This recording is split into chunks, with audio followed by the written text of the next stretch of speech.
За, сайн байцгаана уу? За, үйл хөрөнгөний салбарын одоо бүх залуучуудаа ээлжид одоо Гэлбэр Альянс Монголиа бас зохион байгуулдаг одоо топ шилдэг агентуудтай их лайваараа уулзж байна. За, манай өнөөдрийн зочин бол манай GW-гийн бас одоо шилдэг агентуудын нэг за Эрдэнэзул гэдэг агент байна. За ингээ Эрдэнэзул сонсож байгаа хүмүүс тийм. За өдрийн мэнд. За анх удаа лайваар орж байна. Гой санагдаж байна. Намайг Эрдэнэзул гэдэг. Эхнэр хоёр хүүхдийн хамт амьдардаг. За танилцуулгууд явнаа. За. Яг уу манайх ерөнхийдөө 30 минутын хоёлаа нэг ярьслага явна. Тэгээд видеод ингээ цагаа эхлүүлчихье. За. Тэгээ надаа бас сууламжлалсаар нэг 10-аад асуулт байна. Тэгээ хоёлаа гоё ярилцаад за дундаас нь бас дэлгэрүүлэх зүйл байвал дэлгэрүүлээд ингээд энгийн сайхан чөлөөтэй яг өдөр болго хоёлаа яаж ярьдаг вүлээ тэрэн шиг сайхан ярнаа. За тэгээд өөрийгөө товч танилцуулна уу те. За сая гэр бүлээ хэлчлээ. Тэгээ ер нь Улаанбаатар их уу те ер нь хаанхын хүүхэд вэ? Ямар сургууль өгсөн бэ? Ямар мөрөгчлөлтэй вэ гэх те. За энэ талаараа нэг төвчхон. За бас нэг би чи хотын хүүхэдтэй. Тэг юунд нэгдүгээр төрх төрсөн. Улаанбаатар хот төрсөн. Тэгээд хоёр настайдаа Сүхбаатар аймаг руу явсан. Манай аав Сүхбаатар аймгийн дарга болоод 10 жил тэнд амьдэрсэн. Тэгээд ер нь бол жил болгон хотод ирдэг манай бүх хамаатнууд хотод. Даргын хүүхэд юм биш үү? Тэгээд даргын хүүхэд. Тэгээд 10 жилийн 2 дугаар сургуулиуд төгссөн. 11 дугаар харааллаа. Тэгээд би чинь Хотын нэгэр дээд сургууль гэж байдаг шүү дээ. Тэрэнд нэг жил сураад 1997 онд Америк руу яваад. Тэнцэн 13 жил болоод. Тэгээ буцаж ирсэн. Одоо Монголд ирээд бас 13 жил болж байна. За. Окей. За. Хоёул Америкт байсан амьдралын талаар бас нэг жоохон дэлгэрүүлж ярилцъя. Ер нь одоо монголчуудын хувьд бидний залуучуудын хувьд бол хойд гадаадд одоо сурах, амьдрах ялангуяа Америкт очих те. Энэ нь бол бүгд тийм хүсэлтэй байсан. Тэгээ бас нэлээд залуучууд Америк руу явсан. Одоо манай 10 жилийн хүүхдүүдээс бодоход хэд юм бэ? Бараг 10 хүүхэд Америкт амьдардаг шүү дээ одоо. Гэр бүлээрээ. Тэгэхээр одоо тэр нэгэн одоо давалгааны гэдэг юм уу? Урсгалын нэг нь одоо тав байсан байна те. Тэр нь тийм шүү дээ. Тэгээ яг Америкт одоо яагаад явсан? За очиод юу хийв? Бас энэ хэсэг жоохон сонирхолтой санагдчихэв. Тэр чинь 97 онд гэдэг чинь бас манайхан чинь Америкээс анхнаасаа ер нь жоохон гэж ярьж эхэлжсэн үе байхгүй.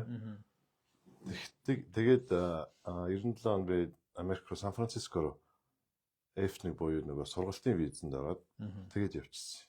Тэгээд сургалтаар. Тэгээд найзтайгаа хоёулаа очсон. Анх очиход чинь Сан Францискод нэг 7-8 хүн байсан юм монголчууд. Тэгээд зөвхөн хүмүүстэй. Тэгэл тэндээс ер нь нөгөө DJ хийнэ гэдэг шүү дээ. Аяг тав угаагч эхлүүлээд сүүлдээ хувийн бизнестэй хүртэл явсан. Нийтдээ бол зөндөө олон төрөл ажиллаж үзсэн байлаа. Тэгээд коллеж сурсан, коллежид төгссөн, их сургуульд орсон, их сургуулаад үргэсэн. Тэгээд сүүлийн 10-аас 11-ээс 13 он хүртэл юм уу да. UC Berkeley их сургууль гэж байдаг. Америкт бол нэлээд том шүү дээ. Тэдний даунтаунд нөгөө ингэсэн жижиг хөрхи хэвлэлийн бизнестэй болоод тэгээд 2013 онд чинь манай аавын бие муудаа тэгээ яралтай ирэх болоод түрэж ирсэн. За тэгээд Америкт очиод маш сайн боловсрол эзэмссэн байна тий. Олон төрлийн ажил хийж үзсэн байна. За тэгээд бас хувийн бизнес хийж эхэлсэн байна. За энэ бол одоо бас гоё тийм юу харагдаж шүү. Түүх тий. Бас очиод бас сайхан амьдарч байгаа ч хүн байгаа. Бас нэг сайн амьдрахгүй ч байгаа юм баа. Тэгэхээр нөө сураад дээрэс нь ингээ бизнес хийгээд явнууд бол бас маш сонирхолтой бөгөөд гоё амжилтын түүх сонсогдож байна. Айгуу. Тий. За тэгээд бид нар одоо Easy Man гэж дууддаг тий. Easy Man. За тэгээд сая би бүр бас өөрөөс чи асуусан тий. Яг нөгөө нэг бүтнэр чи юу вэ? Жигнэр чи юу вэ тий. Тэгж марттлаа ерөөхдөө Easy Man гэдэг нэрээр Хоёул одоо хүмүүс хоногсчээ те. Энэ нэрийг яагаад аав? Энэ бас нэг хөөрхөн түүхтэй. Би нэг Америкт Окленд гэх хотод Сан Францискийг хажуудлаа явталтаа. Тэн чинь нэг авто үйлчлэгээ гэдэг юм уу? Авто сервисийн газар ажилтдаг байсан. Тэгэнгүүт тэн чинь нэг хүмүүсийг бүтэн нэрээр нь дуутахаар янз бүрийн хүмүүс байдаг учраас одоо жишээ нь тэр хүн тэр машин дээр ажилласан гэж бичдэг байхгүй юу? Тэгэнгүүт нөгөө Эрдэнэзул оюун гэх те тэгэхээр EO болчиход байгаа байхгүй юу? Тэгэнгүүт нөгөө EO гэж дуутах нь бид одоо Америкт нөгөө initials гэж дууддаг. Эхний овгийн нэрийн эхний үсгээр нь. Тэгээ миний болохоор EO гэдэг болчиход харж байгаа сонин сонсогдоод. Тэгэнгүүт Эрдэнэ зул гэдгийг нь аваад EZ гэж болгочихгүй. Тэгээд нэг тийм никнеймтэй болсон түүхтэй. За тийм монголоор бол easy man уу юу? Одоо амархан жиж байгаа юм шиг тий. За easy man. Гэхдээ надад бол юу гэж шууд мэдэрдэг вэ гэхээр харьцахад маш амар. Тодорхой. Тий? Хамтарч ажиллахад одоо ойлгомжтой. Тэгээ хурдан шуурхай. Их төвөг багтай. Тэгээ not difficult but easy тий. Яг тийм хүн шиг санагддаг. Тэгэхээр энэ нэр нь бол зөвөр нэг бас тухайн үед хэрэглэснээс гадна бас өөрөө чинь одоо зам чанар онцлогтой бас их таарж байгаа юм болов уу гэж бодож байгаа тий.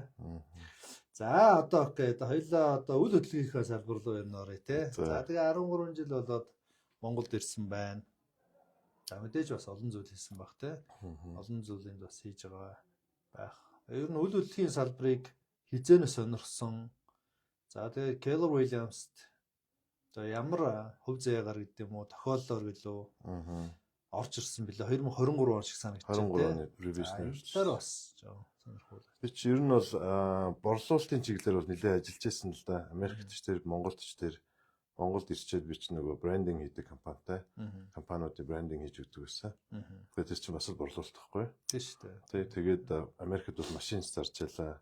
Toyota-гийн дилерт ажиллаж байсан, BMW-гийн дилерт ажиллаж байсан.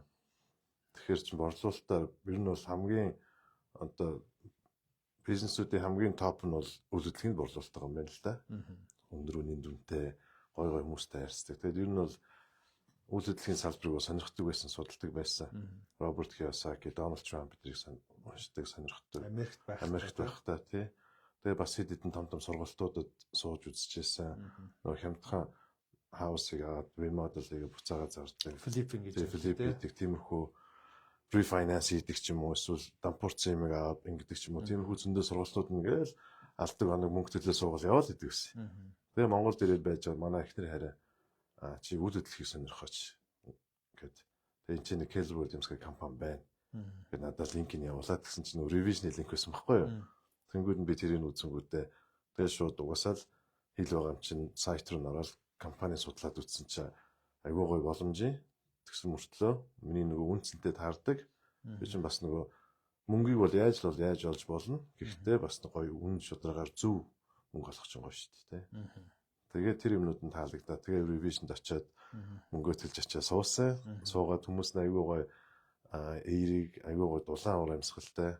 Тэгээд сургалт юмнууд нь бас гоё таалагдсан. Бага байдал нь үнийг ингээд нэг хүлээж авч байгаа байдал нь айгүй гоё эерийг дулаан байсан. Тэгэл ер нь за энэ бол миний байх ёстой газар юм байна.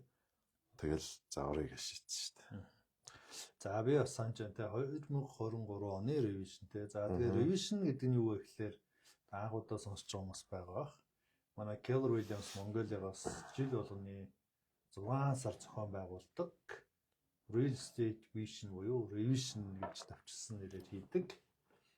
Одоо манай хамгийн том сургалт болоод networking юм арга хэмжээ болдог 2 өдөр болдог. За тэнд бид бас манай агентууд за түүнээс гадна бас салбарын одоо шилдэг тэ одоо спикерүүдийг урьж авчираад одоо янз бүрийн сэдвэр хийдэг л ийм байгаа. За тэгээ тэр юм дээр одоо анх ярьж ирсэн чинь маш том санаж байна тэ. За тэгээ түрүү хэллээ яг хуу Keller Williams бол бас онцлогтой л доо түрүү хэлсэнтэй мэдээж мөнгө болвол бид нар ямар ч аргаар олж болно. Тэ? Бүр муухагаар ч олж болно. Тэ? Тэгэхдээ одоо ямар хүмүүстэй одоо хамтарч бизнес хийх үү, тэ? За тэгээд одоо ямар соёл, ямар зарчим байх ёстой вэ гэдэг бол амьдрал чухал. Ялангуяа Keller Williams-ийн хувьд бол энийг онцгойлон чухалчилдаг. Жишээ нь бидний хувьд хичнээн мундаг агент байгаад те одоо соёл зарчим нийлэхгүй бол бид нар хамтын ажиллагаагаа бол цуцалдаг. Бас мөнгө л одоо олж ивэл юу ч хамаагүйгээд нэг нүдэ айнаад те ингэж бол ажилдгүү. Тэрийг бол одоо манай салбарынхан болоод манай агентууд маш сайн мэддэг болсон баг. Тэгэхээр одоо Easy Money хувьд Keller Williams-ийн энэ одоо үнэт зүйл зарчмуудаас юу нь одоо хамгийн их одоо таалагддаг вэ? Чиний хувьд одоо өөрийн чинь тэр юутай таардаг учраас одоо KV-тэй сонгоод ингээд үдийг хүртэл магадгүй ирээдүйдээ өшөө олон жил хамтарч ажиллах болов. Яг энэ талаар бас сонирхуулаач. Харин би бол урд нь KV-тэй таарлахаас өмнө бас нэг өөр нэг брокерийн юу сонирхож үзчихсэн л да. Зүгээр хальт явж байгаад ороод ер нь агент болвол яа гэм болоо гэд орсон чи намайг тоож байгаа ч юм алах. Тэ тэгээд нэг сонь юм хүүтэн өндөй. Тэгээд би жоо нэг минут эртэж үлээ сууж гараа хавцсан. Тэгэнгүүт чинь энд Keller Williams KV-ಗೆ ороод ирэнгүүт чинь ингээд хүмүүс нь аюу гоё юм эерэг хүмүүс. Одоо чинь ингээд хайр түгээд чинь гэх юм уу. Манай бас өөр бизнес бас тиймэрхүү. Ер нь бол хүн ингээд гоё юм чөлөөтэй тийм дулаан уур амьсгалтай байхад таатай орчинд хүн илүү ажиллаж, илүү хөдөлмөрлөж, илүү операшн хийж чаддаг. Тэгэхгүй нэг уур амьсгал жоох эвгүй байх юм бол ерөөсөө цаанаасаа ингээд ажил төрөл бүтэхгүй ч юм уу эсвэл нөгөө яг гоё сэтгхүүн одоо хийж чаддаг юм а гаргаж чадахгүй ч юм уу. Тиймэрхүү хаалтууд байдаг байхгүй. Тэгэл ер нь бол тийм газар байдаг ч орохоор нэг юм сонин мэдрэмжтэй. Тийм. Тэгээд тэр нь таалагддаг. За тэгээд нөгөө бизнес хамтарч хийж байгаа хүмүүс тэгээд дэмждэг. Тэгээд тусалдаг. Нэг юм нөгөө нэгнийхээ төлөө яг жинхнээсээ баярлаж чаддаг. Тийм. За баярлж чаддаг тий. За ер нь бол одоо бид нар бол одоо өрсөлдөөд тий ингээд биенийхээ дээр доор гарахаасаа илүү тий хамтарч чаддаг. Энэ бол Keller Williams-ийн маш онцгой соёл. Тий биенийхээ амжилтанд баярлж чаддаг, дэмжиж чаддаг. За тэгээд энэ маань бол одоо манай салбарт ерөнхийдөө бол бас нэлээд одоо түгэн тархаж тий бусад компаниуд ч гэсэн энэ соёлыг бол нэлээд бас дэлгэрүүлж байгаа харагддаг. Тэгээ үүндээ бол одоо бид нар бас их сэтгэл хангалуун байдаг тий энэ соёлыг түгээж байгаа да. Тийм шүү дээ. Тий. За ийм онцлогуд байна тий. За тэгээ өнөөдөр бас Easy Money-г лайв дурсан бас юу нь бол санамсаргүй шээ. За юу болсон бэ гэхээр саяхан Capper болсон. За Capper-ийг нь болохоор үргэлжлүүлээд ярина. Capper болох болохдоо олон улсын реферал гүйлгээ хийгээд одоо Capper болсон байгаа тий. Тэгэхээр тэр талаар бас тодруулж асуух гэсэн юм аа. Энэ талаар хоёлаа ярилцсанаа. За тэгээд Америкт тий ингээд реферал гүйлгээ хийсэн. Тэгээ энэ талаараа бас жоохон дэлгэрүүлж одоо яриач тий. Юу болсон, яасан тий. За тэгээд энэ болохоор миний үеэл ах Америкт амьдарч 30 хэдэн жил амьдарч байгаа. Тэгээд тэр ах маань энд надаар хүннүүгийнхэн байрыг заруулад тэр ер нь бол одоо ажилласаа тэтгэврт гаргаж байгаа байхгүй юу. Тэгэнгүүт манай ах эгч хоёр Америк руу нүүбэд ажилтээ. Нүүбэд. Тий, нүүбэд ажилтээ. Тэгээд ах эгч хоёр нь одоо тэтгэврт гаргаж байна. Ахтны чинь Пенсильвани мууж Нью-Йоркын дээдлэлт Нью-Йоркод амьдардаг. Тэрний дээр нэг өөрсдийнх нь хаус байгаа. Тэрийг зармаар ингээд. Тэгэхээр нөхөө манайх чи олон улсын компани, манайх чи Америкээс гаралтай. Тэ. Манайх ингээд command гэх системийн дотор connect гэж юм байдаг. Тэрний яадаг вөхөр Keller Williams-ийн хаач аль салбартай байгаа агентуудтай шууд холбогдож болд юм аа. Би тэрүүгээр дамжуулаад би тань зараад өгье гэд. Тэгээд окей гэсэн байхгүй. Тэгээд манай хоёр Америк руу явцсан. Тэнгүүд нь би connector орж байгаа Pennsylvania мужид нь ямар агентууд байна гэд шүүж харж хагаад. Тэгээд Linda хэм блэ нэг 50 орчим насны нэг эмэгтэй. Тэрнтэй би 3-4 өнөр бичсэн. Тэгсэн чинь зөвхөн Linda л хариулсан байхгүй. Би нөгөө шууд командаар мессеж бичсэн чинь. Тэгэнгүүт нь ингээ манай ингээ дах байгаа маа ингээ байраа заруулах гэсэн. Би чамд лист өгье тий. Тэгээд referral-ийнх нь шимтгэл нь ямар байдیں۔ Тэр юм ангүүтэй. Хоёул 50-50 хуваа гэдэг. Тэгсэн нөгөөх нь үгүй 70-20 тавихгүй. Тэгэхээр заа згээ. Тэгээд би их чахтайгаа холбоотгдсон байхгүй. Тэгээд тэгсэн чинь нөгөө хүн чинь ажиллаад тэгээд нэг өдөр байжсэн чинь имэйл ирдэг байхгүй юу? One Source Payment Systems гэдэг. Тэгсэн чинь хүүхний зураг мурагтай ингээд юуны Пенсильваниагийн хаус нь энэ $7 таагдах гэж байна. Компанийнхаа банкны мэдээллүүдийг явуулаарай гэхлэхгүй юу. Тэгэхээр би хараад чи нүдэндээ итгэж чадахгүй. Үнэ юм уу удаа юм уу. Тэгээ би тантай холбогдоод ийм ирлээ яах вэ ийхүүгээд тэгээ бүх мэдээллүүдээ өгөө. Тэгээд явуулсан. Тэгээ манай нэг IBAN гэдэг дугаараас болоо жоохон саатсан. Гэхдээ яг шилжлээ гэсэн чинь 24 цагийн дотор мөнгө нь орж ирсэн. Тэгээ тийм болсон. За тэгээд энэ процессыг харж байгаад хэд хэдэн сонирхолтой юм харагдсан тий. За нэгдүгüүрт нь одоо KW-гийн системийн одоо франчайз компани давуу тал юу вэ гэхээр дэлхийд дээр байгаа агентуудтай холбогдохдоо заавал одоо захирлаас юм уу, надаас юм уу, зөвшөөрөл авах юм уу, надаар дамжих шаардлага байхгүй тий. Одоо Easy Man бол өөрөө команд систем рүү ороод тэр одоо хаус байгаа газрынхаа агентуудыг листийг нь хараад тэндээс өөрөө холбогдсон тий. Энэ ихлээр хэн нэгнээр дамжихгүйгээр шууд агентуудын хооронд олон улсын бизнесийг хийм болцоо бай тий. За нэгдүгээр тэр хоёрдугаарт энэ дээр бас нэг юм байгаа тий. За хоёрдугаар нөгөө Монголд байдаг нэг буруу ойлголтыг одоо засъя.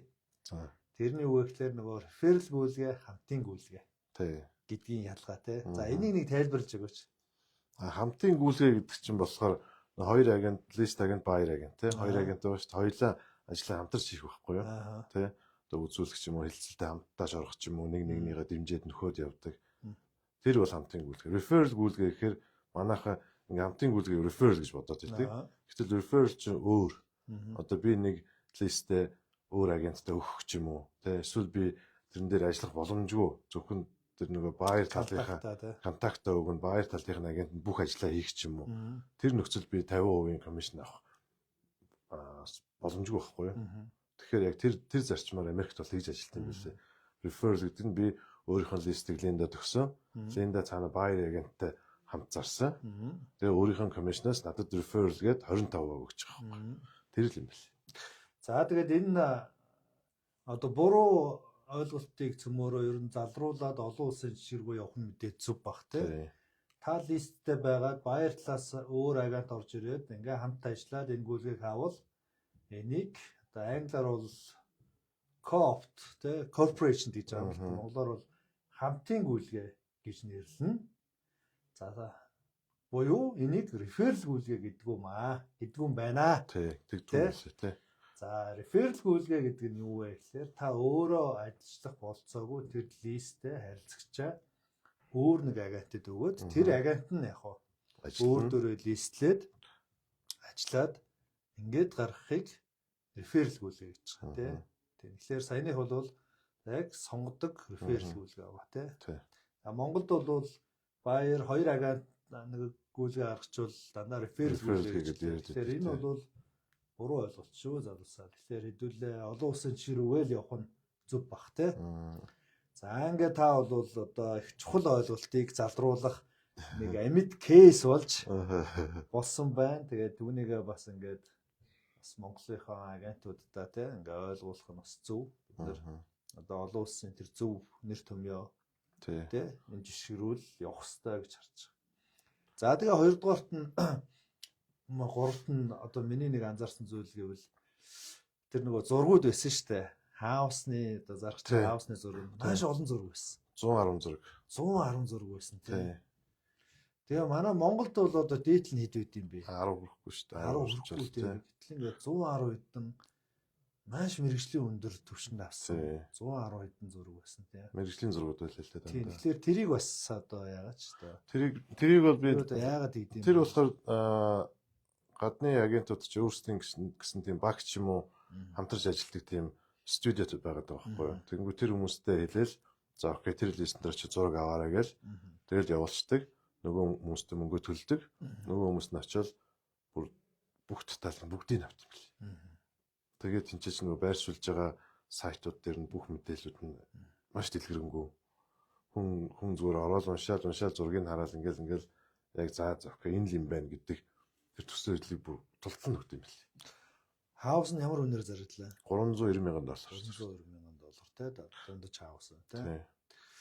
Тийм. Тэгэхээр дахиад нөгөө мэрэгжлийн агентууд яаж ажилладаг вэ гэдэг жишээ тий. За зарим нь бол мэдээж өөрийн багтаа байгаа. Гэхдээ ихэнх тохиолдол юу вэ гэхээр энийг одоо өөр мэрэгжлийн байгууллагаас хүмүүсээс одоо аутсорсинг гэж яваад байгаа байхгүй тий. Төлбөрийн төлөөд үйлчлэгээ авдаг. Тий. За Монголд бол манайхан бол бүгдээрээ бүгдийн өөрсдөө аваад тий. Ингээд явчихж байгаа тий. За явандаа бол бас энэ өөрчлөгдөнө тий. Ер нь бол яг ийм одоо вендорууд гэж ярьдаг тий. Үйлчлэгээ үзүүлдэг ийм мэрэгжлийн ийм багууд, компаниуд бол гарч ирнэ. Агентуудын хувьд өөрсдөө бүх зүйлийг хийх биш. Илүү мэрэгжлийн хүмүүсээр төлбөрийн төлөөд мэрэгжлийн мөдөнд хэлэлцдэг тий. Ийм жишг рүү орох бах. Энд дээр нэг зүйл нь монголчуудын хувьд одоо монгол агентуудын хувьд нэг давуу ч юм шиг суусалч юм шиг тал байна. Давуу тал нь юу гэхээр маш бага зардлаар одоо агентийн бизнесийг бас хийж чадж байгаа. Тэ франчайз компаниудын хувьд бол нэг офс хураамж төлж байгаа тий. За тэгээд одоо өнгүүдээр ч юм уу тий фэйсбүүк дээр одоо нөгөө кампайн хийж бустлдаг бах тий. За бараг л энэ зардал нь ч юм шиг тий. За арай жоох үнэтэй юм дээр бол дроноор нэг бичлэг хийгээд ингэж чана тий. Тэгээ энэ зардлууд нь бол одоо маш бага. Олж байгаа орлоготой харьцуулахад тий. Одоо бараг зарим тохиолдолд бол 100 дахин өгөөчтэй ч юм уу тий. Ийм ховор бизнес Монголд бас байгаа гоё боломж байна. Гэтэ яванда энэ болцоо байхгүй болно. Тий төлөх ёстой төлбөрүүдэд төлдөг болох ёстой. Илүү мэрэгжлийн үйлчлэгээнүүд авдаг болох ёстой. Тэр хүмүүс нь бас ялгарч гарах ёстой баг. Америкийн саяны дийл дээр ихэд л төлбөрийн зохицуулдаг тусгай компани ба шүү дээ. One Source Payment гэдэг. Тэгэхээр тэр Kiwi-гийн зөвхөн төлбөр тооцоог нь хариуцдаг компани байгаа байхгүй юу? Тий. MCA-ийн тусдаа би MCA-тэй ч би холбогдоогүй шүү дээ. Тэр компани тэр компани админтайгаа холбогдоод агенттайгаа холбогдоод надад мэдээлэл өгдөг байхгүй юу? Тэгэхээр Америк нөгөө transaction coordinator гэж ярьдаг тийм. Энэ яг гүйлгээ нь өөрөө их олон тал оролцсон нөгөө татвар гэдэг юм уу тийм ингээд санхүүгийн олон шаардлага бичиг баримт байдаг учраас энэнийг нь бол бас тусгай хүн тусгай компани бас хариуцаад хийдэг тийм. Их мэтлээ ингээд харах юм бол эндээс Монгол агентууд маш бага зардлаар маш өндөр бас ашиг олдог хүмүүс шүү тийм. Тэгэхээр эндээ бол бас happy байх хэрэгтэй. Нөгөө талаар тодорхой зардлыг бас гаргаж сурах хэрэгтэй. Тийм шүү дээ. Монгол агентууд маш бага зардал гаргаж байгаа тийм. Үүнийг гаргасан нөгөө зардалтайгаа харьцуулахад маш өндөр ашиг олдог. Америкт бол нэг үйлгээний ерөнхийдөө нэг 40% ашиг олж ивэл тэрийг бол айгүй дэжгүй гэж үздэг. Тэ 30% нь одоо борлуулалтын зардал. Буюу одоо компанидаа өгдөг ч юм уу тий одоо бусад зардлууд багийнхандаа өгдөг ч юм уу тий. За тэгээд 40% нь бол үйл ажиллагааны 30% нь дахиад үйл ажиллагааны зардал. Тэгээд 40% нь ашиг гэж л үздэг юм бэлээ л дээ. Тэгвэл нормал нэ. За Монголд бол одоо нэг үйлгээний зардал нь хэд 10% мөн өдр байд юм уу тий. Хамгийн бага байдалтай л. Тэгэхээр их бас гоё суралцах хэрэгтэй юм бэлээ. Тий. Тэгж гоё мэрэгжлийн түвшинд ажил сурмаар юм бэлээ. За ингээд эхнээсээ сурцгаагаад явж байна тий. За одоо ингээд Америкийн гоё жишээ бас их сургамжтай зүйл болсон тий. За дараагийнх нь одоо Капер болсон тий. За Капер гэж юу юм бэ? Яад юм бэ гэдэг талаараа бас анх удаа сонсож байгаа, энэ салбарыг сонирхож байгаа, Keller Williams-ийг сонирхож байгаа залуучууд байгаа шүү дээ. Бид нартэй бас одоо ямар учиртай Капер гэхлээр яад ингээд тий. Тэгээ Капер гэдэг чинь бол одоо манайхад хамгийн өгөөчтэй цолно гэх юм уу? Ягаад тэгэхээр урд нь бол компанитайгаа хуваадаг зарчим байгаа шүү дээ, тий. Тэрнийхээ нэг хэсэг түвшинд хүрчих юм бол компанитай хуваах шимтгэл байхгүй болчих. Тэрнээс хойш би одоо гэрээний үлдэгдэл хугацаанд одоо 4 сарын хугацаа байна уу? 3 сарын хугацаа байна уу? 4 сарын хугацаа. Тэр нь би борлуулсан бүх юунасаа гүйлгэнээсээ зөвхөн роялти, нөөц төлөөл бусд нь гэл минийх болж байгаа юм. Тэгэхээр манай компани маань гайгүй байгаа гэж боддоо шүү дээ. Тэгэхээр тоглоод хэлдэг шүү дээ тий. За ингээ компанид ашиггүй агат болчлоо тий. Тэгэхээр тэр чинь бас нэгдүгээр тийм үзүүлэлтэд байгаа. Хоёрдугаар бас Капер гэдэг нь бас зүгээр болж байгаад капер болдгоо. Бас нэлээ. За бүр тууштай хаард ажиллаа гэвэл бас болно. Эсвэл бас гайгүй юу гэдэг чинь смарт ажиллал бас болно. Заавал хаард ажиллах шаардлагагүй. За Easyman-ы одоо сайн хэлсэн тайлбарлаар нэмээд хэлэхэд Keller Williams бол өөрөө ерөөсөө хоёрхан системтэй 70-30 100% гэсэн хоёрхан системтэй. Тэгээ энэ нь шинэ болоод хуучин агентуудад ижлэх. Буюу та компанida 30% өгөөд өөрөө 70% авдаг. За тэгээд тодорхой одоо мөнгөнд үг компанид оруулах юм бол 100% болдог. За тэрнээс хойш хичнээн их одоо борлуулалт хийсэн тэр 100% таних болдог те. Ерөнхийдөө ингэсэн л гэсэн компани танаас авах мөнгөний доод хэмжээгүй ш дээд хэмжээг заагаад өгч байгаа. За энээс илүү бол чамаас авахгүй. Энээс илүү гарсныг чи өөрөө аваа гэсэн. Ийм. За энэ бол бас дэлхийд ч гэсэн ер нь тэгэл одоо хамгийн л шилдэг загвар байгаа юм л та. Тэгээд Америк эдрийн бусад компаниудыг судалж байгаа. Тэгээд бүгд л ер нь яг энэ жишгийг л одоо Keller Williams-ийн энэ жишгийг дагаж өөрчлөгдөж байгаа юм бэл. Яг бол хамгийн ойлгомжтой бөгөөд шудрах систем. Тийм л. Тэс одоо маш олон шаттай, хувилбартай тий. Тэгээд одоо тийм сайн бенефит авахын тулд заавал олон жил ажиллах шаардлагатай ч юм уу. Тийм юмнууд бол одоо хосрогдоод гэдэг юм уу тий.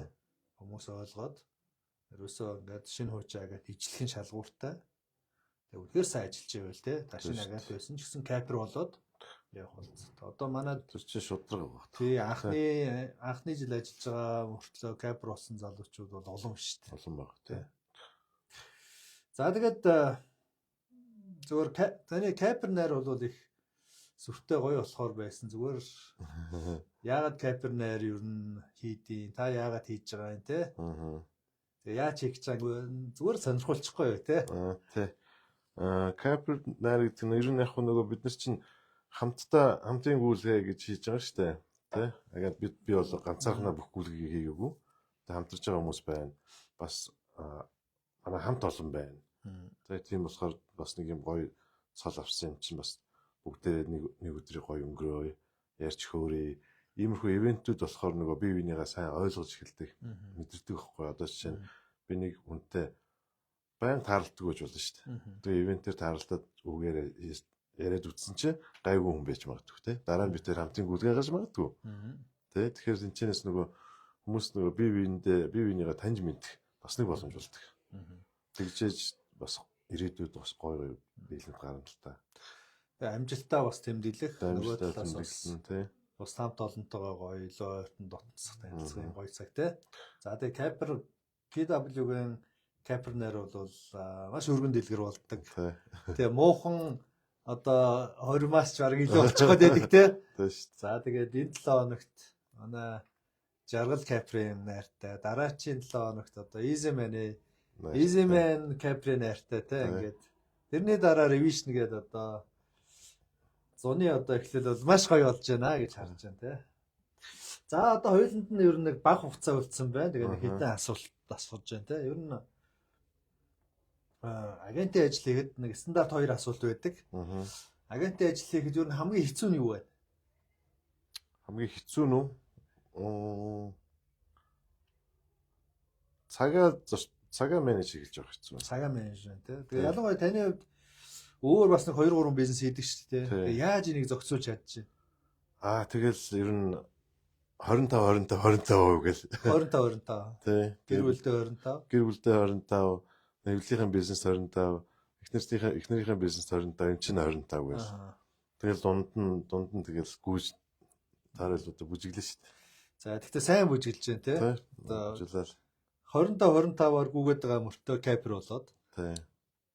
Ингэж чадсан байна те. За тэгээд цагаа сайн зохицуулаад яг л энэ нэг талаас хэцүү шиг мөртлөө яг таны хувьд илүү хэцүү байх шиг байна. Тэ нэг олон бизнес байгаа болохоор олон юм хийж байгаа учраас. Хэд хэдэн талаас ингээд заавал байх хэрэгтэй болоод тэр хамгийн одоо таны хувьд агент хийхэд хамгийн чаленж нь цагийн менежмент. Харин ганцхан агент хийдэг байсан бол энэ бол хамаагүй кейси бөгөөд одоо илүү үр дүнтэй байхсан баг. За нөгөө талын асуулт нь агент хийхийн одоо хамгийн сайхан зүйл нь юу вэ? Эндээс та За мэдээж орлого сайн болохоос гадна Аа. өөр юуг авдаг вэ? Юу нь одоо таныг үргэлжлүүлээд энэ бизнесийг хийгээд авах юм одоо хүсэл төрүүлдэг вэ? Надад бол хэд хэд юм байдیں۔ Нэгдүгээр гой хамт олон байдаг. Хамт олон тий. Гой урамсгалт хамт олон. Хоёрдугаарт болохоор би маш гоё хүмүүстэй танилцдаг. Хүмүүстэй тий. Тий. Бизнес хийж байгаа хүмүүстэй. Аха. Тэгээд одоо баярч харилцагчтай гоё хүмүүстэй танилцдаг.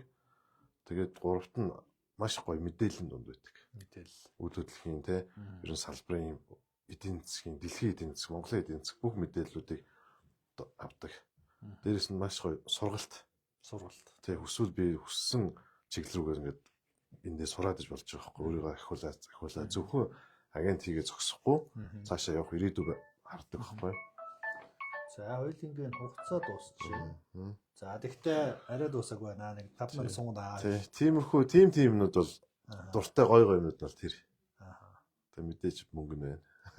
Тэг мэдээж одоо орлого бол олон шүү дээ. Тий. Одоо өнгөрсөн сарч манайвар 3 агент 100 саяас дээш орлоготой байсан тий. Тэгэхээр энэ бол нэг сард ингээ 100 сая олно гэдэг бол бас ийм бизнес ховор шүү дээ. Байхгүй шүү дээ. Ийм болцоо бол ховор. За тэгэхээр түрүү хэллээ те гоё хүмүүстэй танилцдаг. За тэгээд өөрөө хөгждөг те. Энэ бол бас их чухал. Агент хийхэд маш их хөгжиж чинь те. Маш хөгжиж чинь. Сая би чи 2 жил AS-д байсан шүү дээ. Тэгэхээр тэндээс зөндөө юм сурч байгаа байхгүй. Одоо ингээд зөвхөн борлуулалт биш шүү дээ. Борлуулалттай ч холбоотой түрүүний хэлдгээр зураг авах.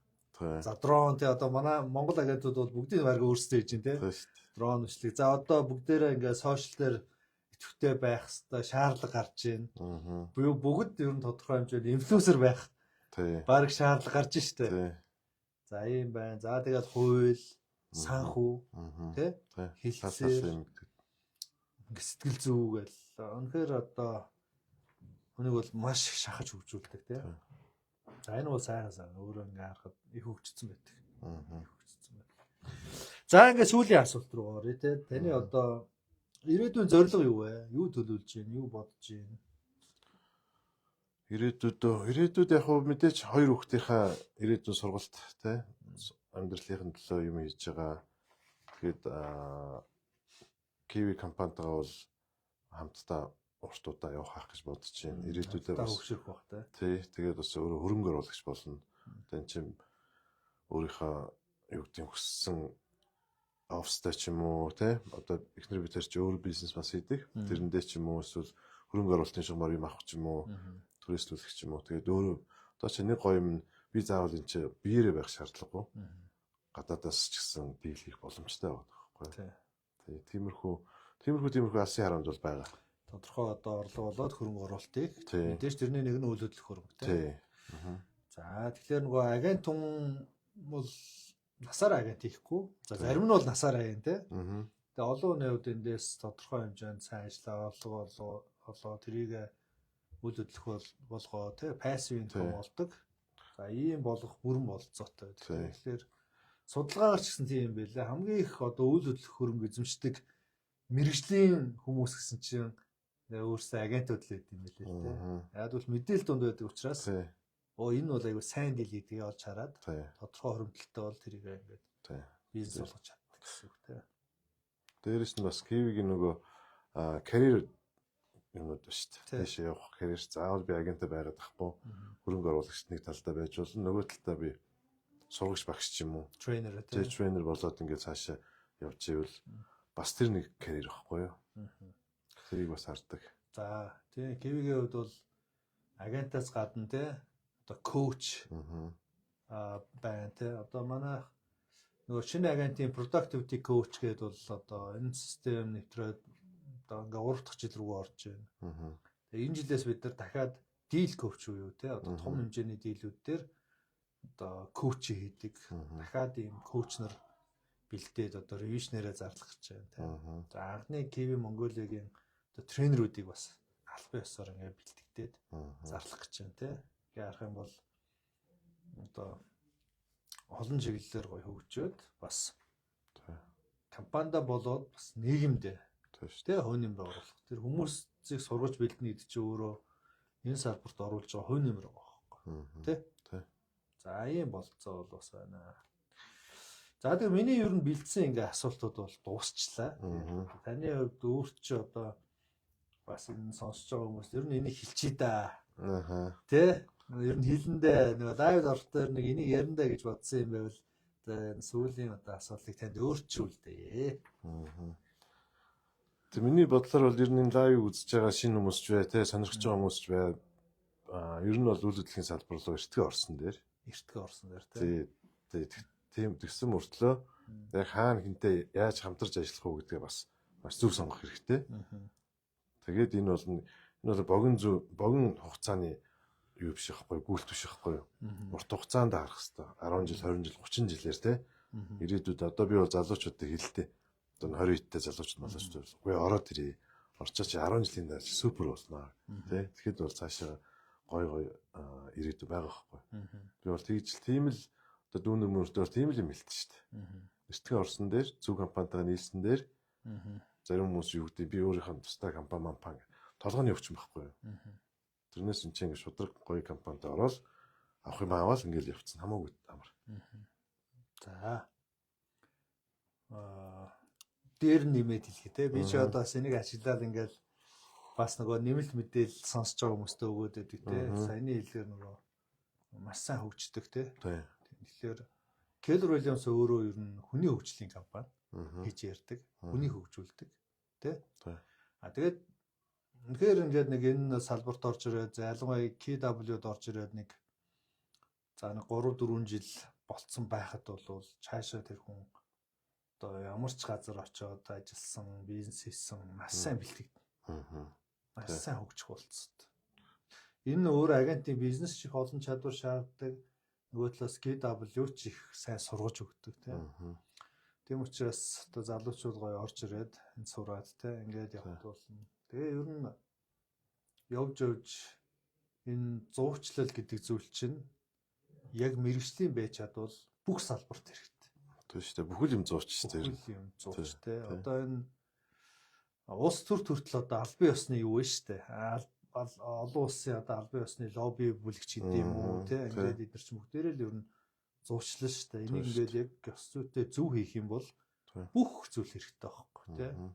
Хоёр хүн муудсан ч гэсэн тэгэл зуучлагч одоо олон улсын тийм одоо бид нар харж байгаад ингээл асуудал үүслэх тэгэл дундын зуучлагч улс гэж гараад ирдэг тийм. Тэгэхээр энэ зарчмыг бас яаж хийдгийг бас одоо ур чадваруудыг сурчвал амьдралын бүх зүйлд ирээдүйд хэрэг болох магадaltaй. Дээр нэг юм хэлэхэд нөгөө борлуулалт гэдэг чинь хамгийн топ, хамгийн гоё скил байхгүй. Хүн юм борлуулж чаддаг байхад хаана бол хаана амьдарч чадна. Тэ. За ингээд маш чухал зүйлийг хэлсэн. Easy man бас баярлалаа тий. За тэгээд ингээд лайв маань ер нь дуусч байна. Гэтэ лайвыг маань дуусах хүн одоо ачуу. Тэр бол одоо өөр юм ярьж явах хэрэгтэй юм уу? Тэгээ ярьж лээ. Хэзээ орж ирэх нэ. Тийм манай нөгөө нэг найруулагч маань нэг ажилтаа болоо явцсан. Бид хоёр үргэлжлүүлээ. Орж ирдэг нь одоо яриад ах шаардлагатай боллоо. За хоёлаа байраа сольлээ. За надаас асуух асуулт байна. За найруулагч маань ороод ирсэн байна. За надаас нэг сүүлийн асуулт. Ер нь одоо анх яагаад ер нь Keller Williams-ыг оруулж ирэх болсон те. Нэгдүгээрт, хоёрдугаарт ер нь алсын хараа нь юу байсан? Зөвхөн ингээд үйл хөдлөлийн салбар руу ороод мөнгө хий гэж бодсон уу? Эсвэл өөр одоо нийгэмдээ ч юм уу эсвэл өөр бодолтой байсан уу? За гоё асуулт байна. Тэгээ энийг би дандаа яг тэр шийдвэр гаргаж ирсэн цагаа дандаа сандэ. Тухайн үед бол Монголд 2020 он шүү дээ. За тэгээд одоо Remax Century 21 хоёр бол Монголд аль хэдийн очроо байр суурь олцсон тий. Ер нь эдийн засаг авч маш сайн байсан. Яг анх оруулж ирж байхдаа бизнесээ тэр амжилт болохоо тухай сайн мэдэхгүй байсан. Тэгвэл нэг хоёр зүйл нь намайг яг энэ компаниг Монголд оруулж ирэх ёстой гэсэн бодол байсан. Тэр нь нэгдүгürt нь юу вэ гэхээр Америкт өөрөө энэ ажиллахад хамгийн таатай компани гэсэн үзүүлэлтээр их өндөр үзүүлэлттэй байдаг. Баг топ 20-доо байнга явчихдаг. Тэнд ч одоо дэлхийн бүх мундаг компаниуд байгаа шүү дээ. Нөгөө Google, нөгөө Amazon, Apple гээл. Тэгтээ Keller Williams нөгөө ажилчид болон агентууд нь сэтгэл хангалуун байдлаараа маш өндөрт байдаг. Энэ болохоор компани соёлоороо энийг авч явдаг тий. За хоёрдугаарт нь болохоор дөрөвний хэлдгээр энэ бол хүний хөгжлийн компани. Дэлхийн шилдэг сургалтын систем.